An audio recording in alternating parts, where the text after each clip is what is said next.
Ladies and gentlemen, welcome to the Authentic Podcast with Justin Doulard. And thank you for tuning in to another episode. And now, this is the moment you've all been waiting for. Another genuine conversation with a unique individual. It's time!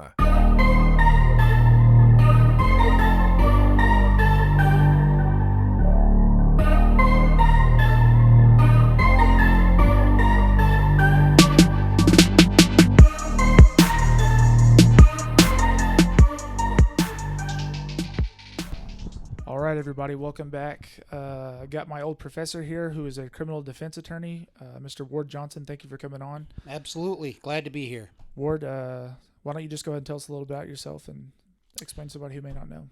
Well, I was born in Grand Forks, primarily grew up in Bismarck, and then graduated from high school, Bismarck High School, and then came to UND, got a bachelor's degree here in English, master's degree in English, Juris Doctorate in English, just banged through all of them.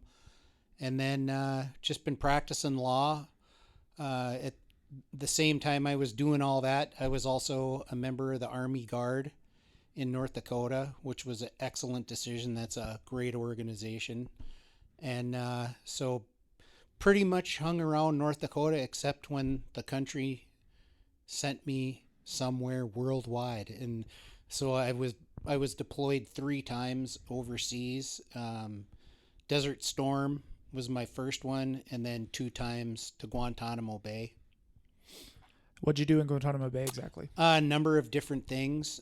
Started out as a board member for the administrative review boards, which at the time during the Bush administration, every detainee in Guantanamo Bay was entitled to an annual review of their detention status.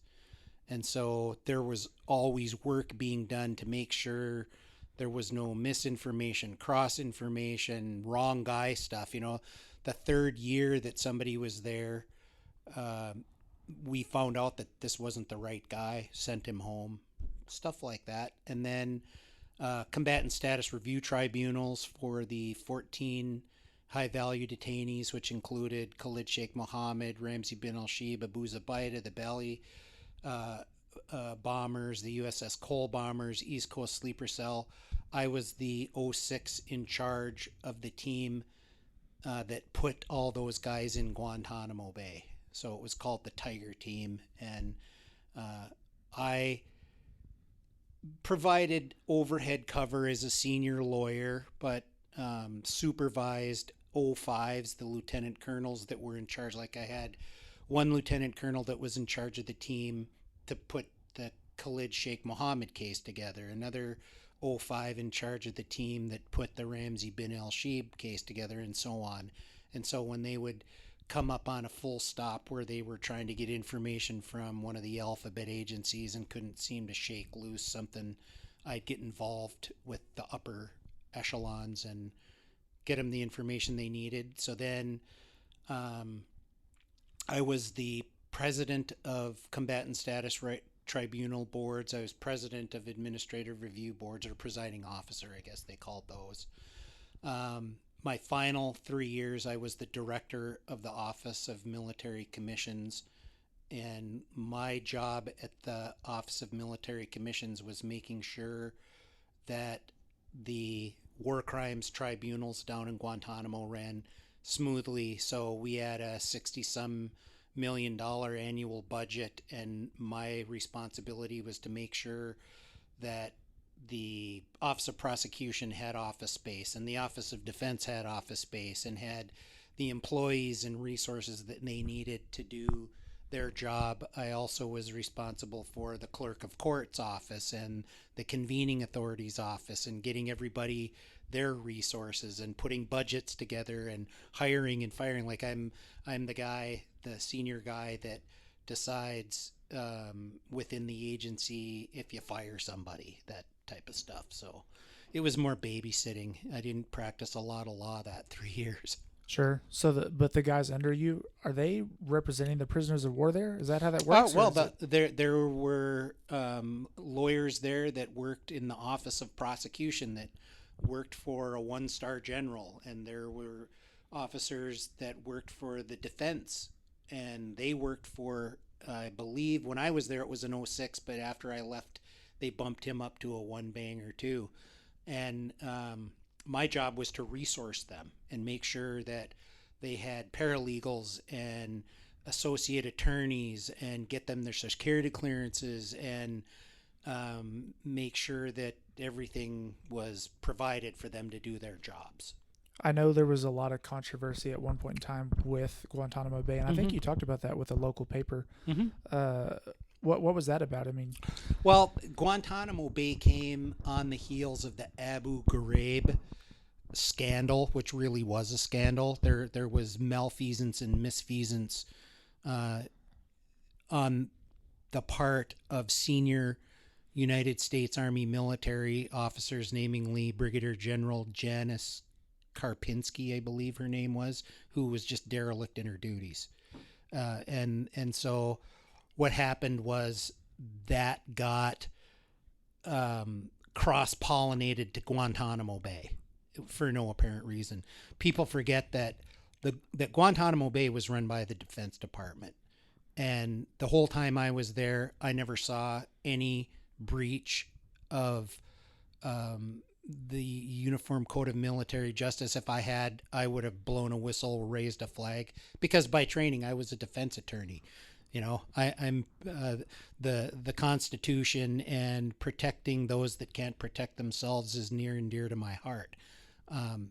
So if I had thought that in my operational area that the CIA was doing something they shouldn't have done, or the FBI, who were both down there, or any military member for all that matter, it would not have gone on. And I encouraged everyone that worked in my sphere of influence to report anything that they thought didn't seem right. So from my point of view, from what I saw, and I was at a pretty high level, and I saw nothing, and I tried to do my best to be at the wrong place at the right time if I thought I smelled something, and just never did see anything. And you spent how long there? So was it 6 months at a time, a year at a time? Or? No, they were 1-year tours. I lived in Guantanamo Bay for 2 years. Straight? From 2005 to 2006 and 2008 to 2009, 1-year tours. What's it like living there? Oh, it was wonderful. Really? Oh, it was awful, or awesome. The base is run by the Navy. It's beautiful. It's in the Caribbean. Keep that in mind. Jamaica is 100 miles away. Okay. It's on the complete far east coast of the island of Cuba, and it's a tropical paradise. So you had some good times when you were not working, I guess. Yeah. Did a lot of diving, did a lot of physical training, but just it was like 92 every day. Yeah. And dry. Sure. So the guy that you guys had for 3 years that was the wrong guy, what happens there? You just cut him loose and say, I'm sorry? Or well, he wasn't not a criminal. But he was not the guy you thought he was. He was just a drug dealer and not a war criminal. So we just sent him back to let his country deal with him. Gotcha. Mm-hmm. I'm going to bounce around quite a bit. I'm kind of scatterbrained as it is, and I've got some different topics, but yeah, go ahead. And I'm notoriously bad for taking notes, but and by the way, keep your mic just a little closer. Sure. Yeah, pretty good. Okay. So, the one thing I did write down that I for sure wanted to talk about with you is at what point, because I was born in 1990. Okay. So I'm still a little young, but okay. At what point in our history did private corporations start having the authority and ability to run prisons? And then can you elaborate on that at all, on your thoughts on how that works? Prisons, jails is a function primarily of the government, but the government can privately contract out pretty much any of their ministerial duties, and they do it as a matter of course, and have done that ever since I can remember. And as far as I know, the taxpayers are the ones that benefit that, because if a private company can provide a service, which they normally do, governments are notoriously very poor at being stewards of tax dollars. So whenever you privatize something, you usually get more bang for the buck, and I'm a proponent of that as long as they have proper oversight. So do you think the private corporations running prison is a good thing or bad Yeah, thing? no, it's a good thing as long as they are properly overseen. Do you think they're being properly overseen now, or is that an issue? It just seems a little weird that I could get on my phone on my Robinhood app and buy stock in a company that has control over prison, because I think it correlates to back when you mentioned in class business law about the war on drugs and how it's kind of been faulty. Yeah. So would those two not kind of correlate? Well, the war on drugs, I think I might have said in class, in my opinion, has been an abject failure. That started in the 70s, or is that right? What would it have been? The Crime Control Act that made pot illegal, I think, was the start of it. Prior to that, we hardly had any controlled substances, and look what it's done to our society. Just based on what's your drug of choice. So if your drug of choice was alcohol, man, you're golden in the United States. Yeah, absolutely.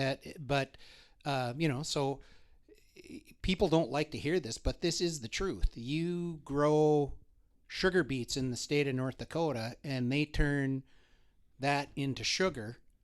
Sugar is used in the distilled spirits industry. Okay? Now jump to Afghanistan or Colombia. Well, what do their farmers grow? Colombia, it's coca leaves. In Afghanistan, it's poppy flowers. Okay? Or Mexico, marijuana. I've never done a murder case in my 33 years as an attorney where alcohol wasn't a major contributing factor.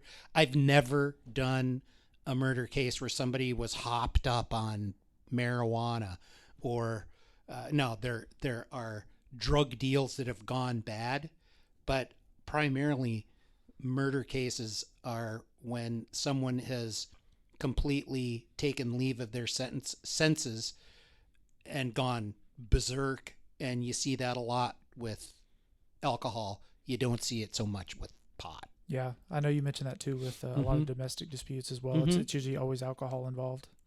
Yeah. Or 9 times out of 10. And that probably separates me from the Republican Party for the most part, because they're very, very prohibitionistic in their approach to controlled substances, and I think it's just a huge waste of human life. Do you think marijuana will be legal on a national level in the next 10, 20 years, or do you think we're still pretty far away from?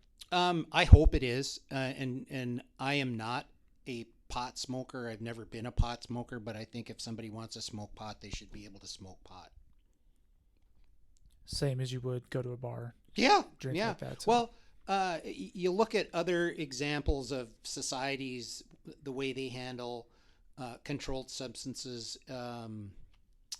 Scandinavia comes to mind. You want to be a heroin addict, go get a license. They're going to regulate you. I did not know that. Yeah. That's interesting. Yeah.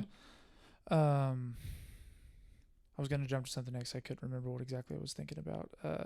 I had some friends with some questions, so I'll kind of look at those while we bounce off that. Absolutely. One of my friends said, ask questions, anything Epstein related. So I haven't followed as much as I should, but what are your thoughts on that case in a short window grasped? Because you could talk about it for hours probably, but I guess I could bring it all down to Jeffrey Epstein didn't commit suicide. You don't think he did? I absolutely do not. Okay, so what happened? I do not. He was murdered. He was murdered by people that paid for that in the prison, or he... pick your whatever you want. If it was a suicide, you wouldn't have had the security cam failures and the missing footage. That only happens when there's a conspiracy, because Jeffrey Epstein didn't have control of that, and we would have known. We would have been able to see who went in, who came out, who saw him, who didn't see him. Why is that gone? That's pretty easy. Yeah. I've watched a little bit about it. I just, for some reason, I haven't followed it as much as I normally would, other conspiracy theories and whatnot. But I do know that's the popular opinion is he didn't kill himself. Yeah, and then I think there's that Dr. Bodden. I've read some things that he said about the hyoid bone, that when you see the hyoid bone, the way he described it, that's a murder. So I'm not a forensic pathologist, but I tend to listen to those who are. Yeah. I know we talked about it briefly in class and then on our own time too, but I know you followed the Aaron Hernandez case a little bit, the football player from the Patriots. Okay. Do you think he killed himself? Refresh my recollection. So Aaron Hernandez got charged with double murder when he was playing for the Patriots, and then he got found innocent of one of those, and then he was also involved in another murder in Boston that he got recharged for. Okay. And there was some controversy that he died in his cell. He was hung in his cell supposedly, and there was controversy that if he killed himself, his wife and daughter would get his estate and the money he was owed by the NFL. So the night before he was found dead, his wife had talked to him and said there was, no indicators that he was suicidal, said he loved you, yada, yada, yada. And then they found it the next day hung, supposedly. I just didn't follow that one. Now that you say that, I remember the story and I remember the controversy. This guy was the same guy that represented Casey Anthony. His attorney was Jose Baez. Okay. So and I believe there's a lot of insurance money at stake, because if he's murdered, obviously there's probably a double indemnity clause or something in the insurance policy. If it's suicide, sometimes there's an outright exclusion. So yeah, because he was busted for all of these mishaps in the middle of his NFL career. It wasn't like I remember. Simpson, But I remember that was tragic. I mean, tragic whenever anything like that happens. I don't know enough about that one. Okay.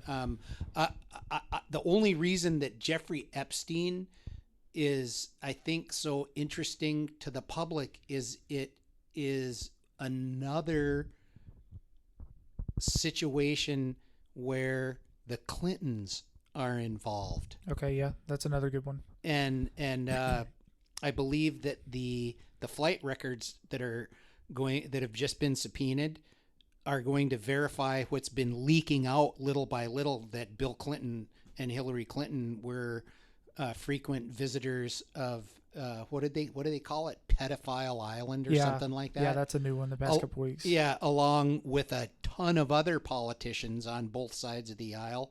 What do you think about that? Disgusting. I mean, do you think that that's true? The pedophile island thing is like, does that have some weight to it, or is that? So Epstein was a pedophile, correct? I have heard that he was a sexual predator. Now, remember, pedophile means that you are sexually aroused by prepubescent children. I have seen no evidence of that. I have seen that girls that were under the age of legal consent were brought there. To his place, his home, or?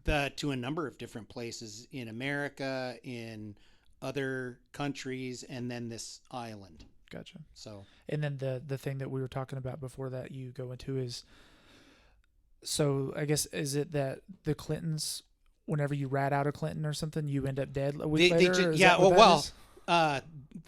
There's more than just a conspiracy there. If you're a friend of the Clintons, you have a high chance of dying mysteriously. Okay. So, I've seen that. Like I said, I've seen that a little bit. Vince Foster. Okay. I mean, completely inexplicable, quote unquote, suicide. Read about Vince Foster's death. It's enough to. Vince Foster? Yeah, he was the personal attorney of Hillary Clinton for the Whitewater. I mean, this is probably before your time, yes. But read up about the suicide of Vince Foster or the McDougalls. It's kind of scary, actually. Yeah. So these people are dying whenever they turn against them, or just after they... I don't think they get a chance to. That's the whole idea. So before it could get ugly, They're gone. So what's a crazy theory of yours? You think that they hire people to kill them? Is that what you think? Yeah, I don't think they do it themselves. No. But they're paying someone to put them away? Yeah. That's insane. Yeah, it is. And I'm not a big conspiracy theorist, but there's just too many unanswered questions. When I heard Jeffrey Epstein, quote unquote, committed suicide, I just about busted out laughing because it was, okay, that's completely consistent. We kind of trace back. That's interesting, by the way. I wasn't dodging that, but trace back to we talked about Aaron Hernandez and you know how Jose Baez was his attorney, who also represented Casey Anthony. I was going to ask two questions. One, how does a guy someone get high profile like that, where you know he represents one person and it goes crazy, and then he starts getting celebrities, or he's so successful at getting murderers off, and then two, or finding murderers not guilty, and then two, how do they decide what cases are televised so largely? So obviously, like O.J. Simpson, Aaron Hernandez, that's different. They're football players. But who was Casey Anthony, and why was her stuff on TV? Well, I believe Casey Anthony killed her child. Yes. Okay. They found her in a swamp like 3 miles from her house. Yeah. So the policy that is going to dictate whether or not a trial is televised is going to be the local court rules of that jurisdiction. So that's different everywhere. That was in Florida, so. Yeah, right. So in Florida, you must be able to do that. Here, they don't do that. Then what was your other question? What was my other question? I guess. How do you get to be a high-profile criminal defense attorney? Yeah, that was probably his wake and break. Yeah, you knock a few out of the park and have somebody hire somebody for PR to publicize that. It's not hard. And keep this in mind. I have a lot of very dear friends who I respect that are prosecutors. It's hard to convict somebody in a criminal case because all of the buys go to the defendant. Our whole criminal justice system is based on letting 1,000 guilty men go free, you know, before you convict even one innocent person. And even though we have all of these built-in biases, you know, proof beyond a reasonable doubt, it's not that hard as a criminal defense attorney to create doubt in a prosecutor's case. So I think that the lawyering and trial skills of defense attorneys get way, way overblown. I have a lot more respect for prosecutors that beat them because, man, they earn their money. They do. It's a lot harder to win a case as a prosecutor than a defense attorney. These are only things I see on documentaries, which can be, you know, persuade you one way or read online. But with that case, or with that statement, that says we have, I think, something ridiculous like 25% of the world's prisoners, and we're only 5% of the world's population in America. Is that true? Yeah, I've heard statistics like that. But you know what? That just means that we take law and order and the rule of law much more seriously than the rest of the country. And so that is a fact. You don't think that's like a flawed statistic? Well, that's alarming per se. Well, would you rather kill them? I mean, that's what they do in Saudi Arabia. When I was stationed there for Desert Storm, I was a logistics officer, so I spent a lot of time in the port of Dammam and Dhahran and things like that. The Khobar Towers, one of them was blown up by terrorists.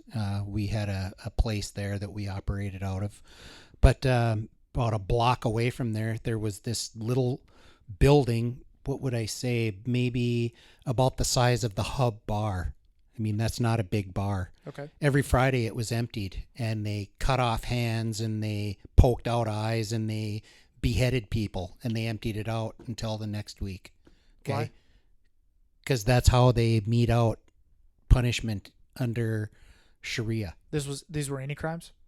Well, yeah, theft usually results in some body part being amputated, and your more serious crimes, adultery, you're killed, and they do it every Friday.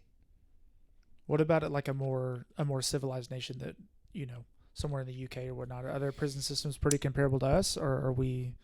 I don't know enough about other countries' prison systems to render. That's the only.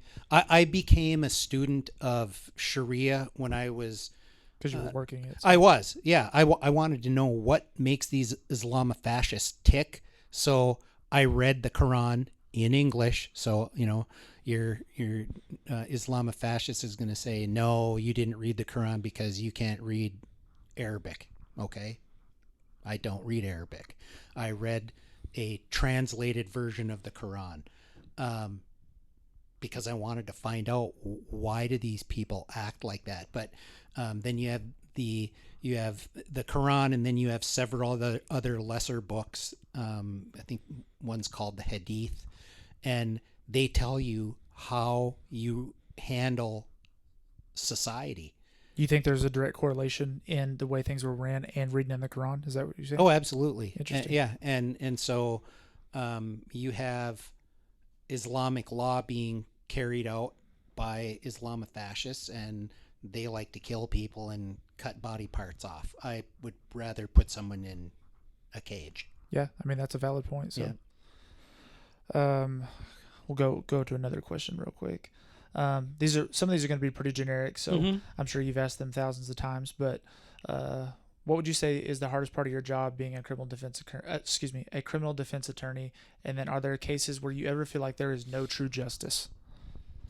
The hardest part. It's really sad when when an innocent person gets charged because it destroys their life. It's something that you never recover from. You're always going to have that mark on you, especially in the days of digital storage. You're never going to get it off your criminal record, even if because it's going to show you were charged with this and then the case was dismissed. And so even if you were innocent, you still have that guilty trail behind you. So. Yeah, absolutely. It's going to follow you around your whole life. That's very tragic. And the worst cases that I've ever seen, and I've had more than I care to ever have. I'd be happy to never get another one, where a minor child makes a spurious allegation against a parent for vindictive purposes, and that parent never recovers. That happens quite a bit. Yes, unfortunately it does. Okay, that was good. Had another person ask, which we were talking about marijuana, so this is good. Okay. How does it work if you have a concealed handgun carrier defending himself, but also happens to have a medical marijuana card? He's golden. He's fine. Oh yeah, as long as you got your card. Yeah, absolutely. And that's every state, or it depends? No, it's different in every state. Well, that was a dumb question. Yeah. Yeah, so. In North Dakota, we don't have concealed carry permits. You can concealed carry in North Dakota, which is a beautiful thing. I think that the Second Amendment gets stomped on way too much in America, and we need to protect that, because the second. And I got to step back, because the first time that somebody told me that the Second Amendment was to protect us from the government, my jaw hit the ground. And I'm thinking, what? Why would the government ever come? Because I was a youngster, and I'm thinking that the government is there to protect us, and it's a good thing, and we should support the government. But no, sometimes governments lose their way and they oppress their people. And the Second Amendment is to keep the people prickly and make them hard to oppress and take over. And we're headed for a showdown. I hope it doesn't come to another civil war, but the have-nots are trying to take away something that they haven't earned from the haves, and I wouldn't want to be one of the have-nots, because they're not going to win this. It's not even going to be a fair fight. Yeah, it's scary to think about. Yeah, it is. Let's see. And I was going to ask about that too, because I see a lot of people talking about the government oppressing us and kind of moving in without us knowing. and it's this huge debate on, does the mask work? Does the mask not? Can they make us wear it? That drives me crazy because that's all people talk about right now. But Yeah. do you think that is a form of the government oppressing us by Yes. making us wear? You do. Yeah, I do. Why Yeah. is that? Because wearing a mask to prevent yourself from getting COVID is like putting up a chain link fence around your backyard to keep out mosquitoes. Okay. And that's a fact.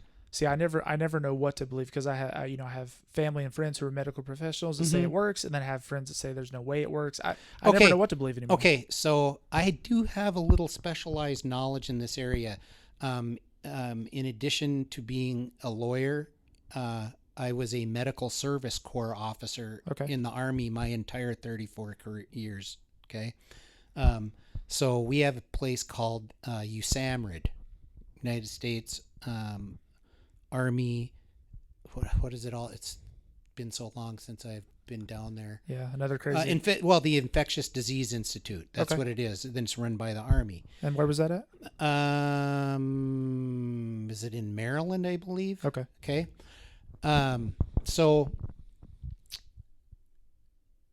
if you look at the size of what this coronavirus is and ask yourself, if you blew through one of these cloth masks that you see all these idiots wearing when they're driving in a car by themselves, it's not going to stop coronavirus from coming through the mask. That is, anybody that tells you that is lying right to your face.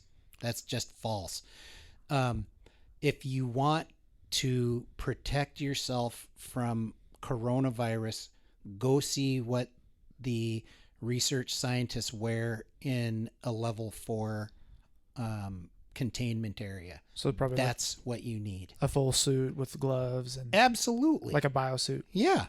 Yeah. And is that what we're going to do? No. You know, the other thing is that if you are a healthy person with no pre-existing medical conditions, you have almost a statistically 0% chance of dying from this. I'm not saying you're not going to get it, but statistically almost zero. Do you think our government enforcing masks is a form of oppression, or do you think it's because they're uneducated and scared? I think they're ignorant. They're ignorant.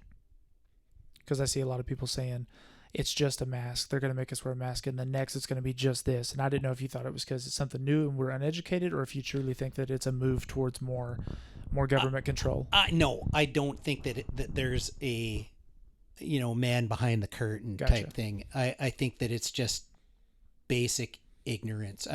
I think that you can explain a whole lot of nonsense from stupidity versus evil in the world. There's just a lot of dumbasses out there. Sure. And they're in positions of authority. We talked a little bit about this before we started the show, but you got a client who's guilty with a major crime and you know or believe he is guilty. What do you do? I know you mentioned you can pass it off, or what are you doing for that guy? If somebody wants to hire me for a case and I'm just uncomfortable with it, I'll decline representation on it. And then it goes down the ladder to public defense. Well, if somebody walks in my door and they want to retain me for a case that I don't want, I don't care where they go. You just say no and they're out. They're out. Yeah. What about the guy who does get them? He gets bumped down. Because surely you had some of these cases as when you were younger, correct? Yeah. I suppose the first child porn case that I got, which turned my stomach, I was appointed in federal court by the federal judge. I didn't want that case, and I called him, and he said, "Ward, somebody's got to do these cases. I need you to do this." Asking for you to buckle down and take it. This is that was Judge Rodney Webb, who was one of the finest lawyers I think that ever came out of the University of North Dakota School of Law. So I took it, and it still haunts me to this day. I mean, that's just something that is completely and utterly disgusting.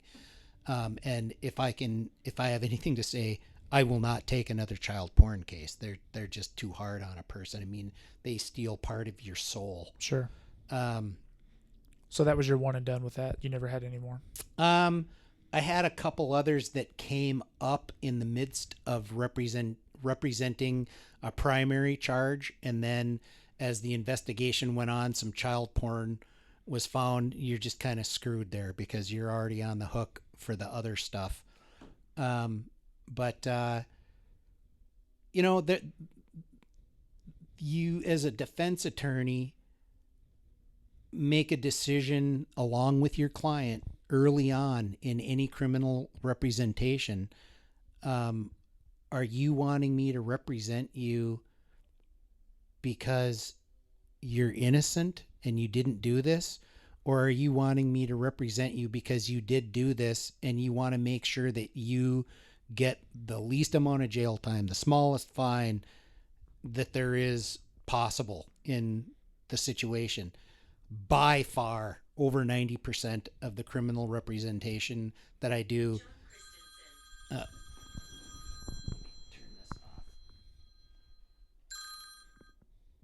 off. What you're doing is you have an agreement with the client early on that, yeah, we're going to do discovery. We're going to, file all the motions to suppress and all that, because what you're going to try to do in the meantime is negotiate a plea agreement for either a lesser charge or a more desirable sentence. I think someone that led into a good question that someone asked: is it more important, or is it easier to get someone not guilty, or take a plea deal and move on if it's going to drag out? Well, a not guilty means you've went through a complete jury trial, so that's a lot of work. And it's very expensive. And so that's one of the things that I discuss with a potential criminal client is, look, if you're hiring me to do a defense on a AA, that's going to cost you maybe $100,000. Really? Oh, yeah. Do you think that's why a lot of people are, I don't know, put away prematurely or take plea deals because they don't have the money to afford service? I imagine that happens. It's not ever happened in my experience. How much is the average attorney? I mean, for a criminal defense attorney, is it off the wall vary by? Yeah, it varies because, we don't belong to a union or anything, and your younger attorneys that are hungrier are going to do it for less, and your more experienced ones that have, half a dozen murder trials and, 20 or 30 serious felony trials. You win a few big cases in state court, federal court, you're going to be in demand. And if you're a younger attorney right out of law school, you're going to try to undercut the old dogs and try to steal some of that business away from them. And that's just going to be the yin and yang as you mature as an attorney. Yeah. This is a question that you probably need a lot more research on and talk about off record. But so if you have any advice on it or any intake, let me know. If not, sure. Yeah. But so someone confesses blatantly immediately after happening for first degree murder, then they post bail. Is that common to have bail for first degree murder? I've never seen that. Or it might have been second degree. I had a distant cousin of mine, my mom's cousin, who was murdered by a woman, and she admitted it to the police when they got there. They were, I think there had been some alcohol involved, and she was at their house, and she admitted to shooting him for no reason, and she looked pretty strung out, her pictures and whatnot, but she was free, I want to say, the next morning. Okay. How does that work? Well, is that common? Well, I'd have to pull up how much her bail and stuff was, but it was pretty crazy. Yeah, not knowing the actual specifics, because a bail hearing is a very involved part of the procedural and substantive due process that a criminal client is entitled to. And one of the things that you have to do is find out the background and as much about the situation. If it's a domestic, most domestic murders, somebody that that's the only murder you're ever going to commit in your life. It's not like you're a hitman or you're an enforcer for a cartel and your job is to whack people. And especially if it wasn't premeditated murder where you planned this out. I misquoted it 'Kay. quite a bit, which is just like me, but it was a $100,000 bond after she admitted to shooting him. That's and pretty high. That is high? Yeah. Really? Yeah, it is. Okay. Sure. My family was pretty shocked by it, and she's still free. She's going through it's made so many courts, and I think she is due September in the final court that she can get through. I think it got pretty high. Okay, remember one of the functions of granting or of setting bail is to ensure that they attend all of the subsequent hearings and trial processes. That's what you're supposed to do. If this person is not a flight risk and there's not a high likelihood that they're going to commit a crime again, most judges are going to let them out as long as they have that financial hold on them. You know, $100,000 is a lot of money. Most people aren't going to want to give that up. And so she would not be considered high risk, even though has she committed murders prior? I mean, if she has a prior history, that's going to be taken into account by the judge. If she's been law-abiding up till that point, they're probably going to be given reasonable bail. Yeah, I don't know a whole lot about it other than that. I haven't lived close to them in a while. And yeah. I mean, if I was a judge and I thought setting a reasonable bail, you know, $100,000, $200,000, $300,000, because they usually have to come up with 10%, is going to ensure that they're going to be there, I'm going to give them bail because they're not convicted. They're supposed to be treated as though they are innocent at that time because they have not been proven guilty yet. The reason that you would... what if she admitted to guilt at the scene? Yeah, that's still not guilty. Admitting that you did it doesn't mean that you're a premeditated murderer. She might have admitted to something that she claimed was a defensive, justifiable homicide. Okay, I see it from that point. Yeah. Mm-hmm. You know, if you're defending yourself, you can kill somebody. Yeah, none of us were there, so I have no idea. And there's a lot of questions as to why she was even there too. So from what the prosecution says and what the defense attorney says, that judge might have said, "Look, justifiable homicide, high likelihood here. I'm going to grant bail." I think she's been biding her time well, getting off and doing a lot of mistrials. But I think in September, it'll probably turn out the way that my family's been looking at. So okay. So what are some? You talked about it in class a little bit. I guess some common pointers and tips for someone who's been accused of a crime or arrested. Well, the first thing you do is you don't say anything. Don't say a word. No, don't say anything other than "I want a lawyer." That's it. You're always going to be they're going to try to encourage you to quote unquote cooperate. Which means what? Well, from their point of view, it means incriminate yourself. Start talking. Yeah, they want you to talk. And as a criminal defense attorney, that's the last thing that you want to do. They're smart. Detectives are trained to try to get incriminating statements out of you. And most defendants are too smart by half. And they say something sometime when they think that they're not doing any harm, that there is going to come back and they're going to use it against them. So just don't say anything. Tell them you want a lawyer. That's it. Rule number 1, don't talk. That's right. Okay. What else? That's it. That's it. That's the second rule and third rule and fourth rule. That's all you got. Just ask for your lawyer. Yeah. It's a very simple thing. What about... when they say you have the right to remain silent, you should listen to them. That's good. What about whenever you talked about the polygraph in class a little bit? Yeah, the polygraph. It's bogus. Yeah, it's if it was actually science and it worked, you'd be able to use it as evidence in a courtroom. You can't. How do you, as maybe a potential criminal or anybody that's on a polygraph, they say you fail it as. Before you had told me that if someone said you'd fail the polygraph, I'd feel helpless. I didn't know what to do. You were like, no, it's bogus. So you're like, Justin, you failed the polygraph. You're not hired for this job, or you're going to jail. What do you say? Well, when you say you failed a polygraph, first of all, I'd want to know who the polygraph operator is. What are their biases? How was how did the session go? What were the questions answered? most people that are caught off guard and are kind of fidgety are going to fail polygraphs. They're already on edge when you go in. So. Yeah. I mean, if you're a nervous Nelly, you're going to fail a polygraph.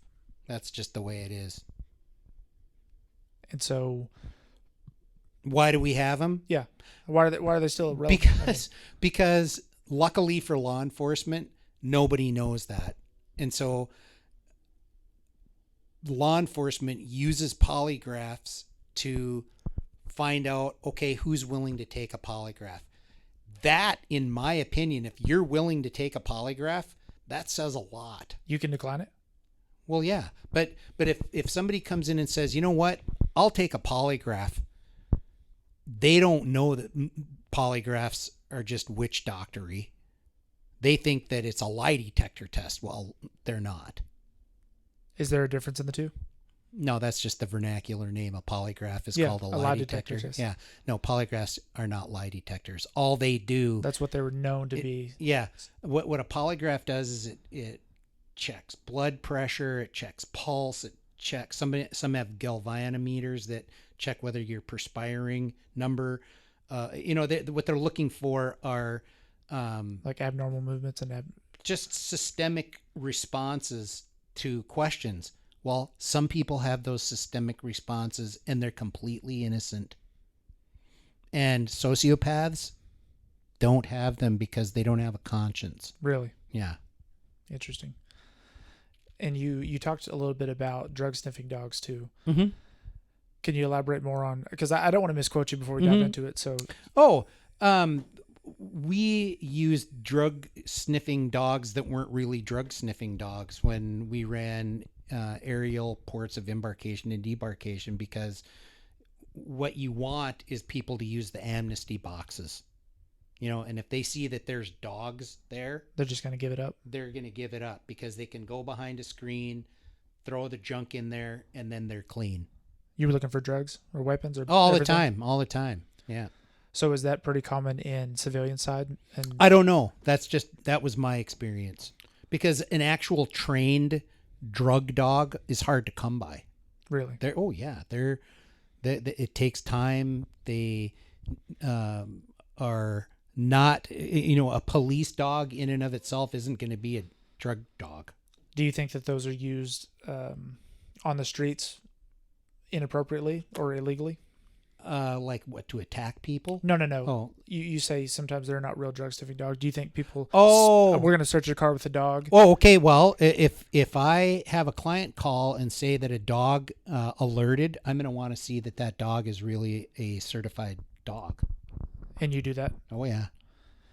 And then and I have had occasion where that was,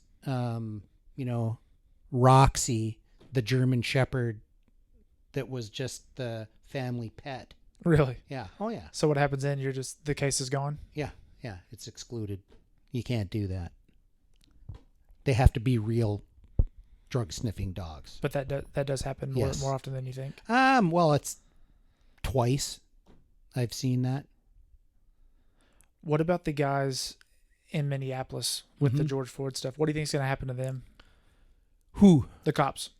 Or, there's one guy who was... Yeah, I don't know, because I haven't seen the whole video. All I've seen is where George Floyd is standing up and there's police around him, and then I've never seen how he gets from standing up to the guy with his knee on his neck. Now, do I think the cop should have had his knee on his neck? Absolutely not. Absolutely the wrong thing to do. Yeah, I don't think anyone's seen that. You said he goes from point A to point B. Yeah. I don't know if there's any tape. Of course, there's all kinds of other tape before and after, but then that is gone. So. I'm interested in what happened in between those two times, and what did George Floyd do? Did he do something that would justify using an extreme and prejudicial force? Who knows? I don't know yet. Yeah, I thought it was interesting too that they had allegedly worked together part-time. Yeah, they knew each other. Yeah, that's crazy. Yeah.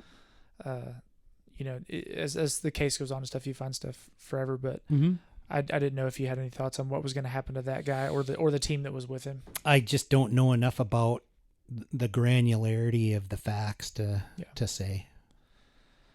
Let's see. I'm going to pull up some more questions.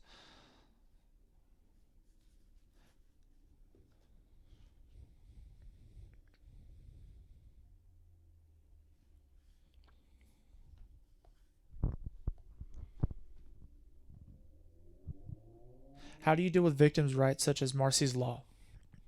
With regard to... It just says, deal with victims' rights such as Marcy's Law in their cases. And I'm not sure I even know what Marcy's Law is. Well, that's supposed to protect victims from intrusion from their attackers, or, the criminal that it is being charged for victimizing the witness. Because, of course, if somebody is a victim, they're not the one charging them, it's the state. Gotcha. I fully support that. I've never had a case where Marcy's Law got in the way of me defending my client, so I don't see a problem with Marcy's Law at all. Gotcha. Yeah, before you said that, I don't think I knew what Marcy's Law was. Mm-hmm. Are there any high-profile cases that you watched growing up that you think that the decision was incorrect, that were not so blatant? Like, I've read into the O.J. Simpson books and watched all those. I clearly think he's guilty. I mean, I could be wrong. I'm not an attorney. Okay, but I lived through the O.J. Simpson. I watched it on TV every day. Yeah.